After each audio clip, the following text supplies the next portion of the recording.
natin to kasi wala tayong net pa.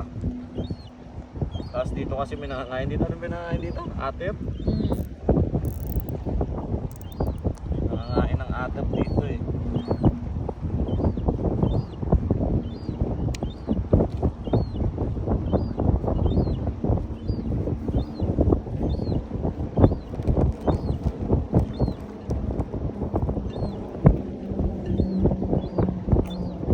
Tali lang natin.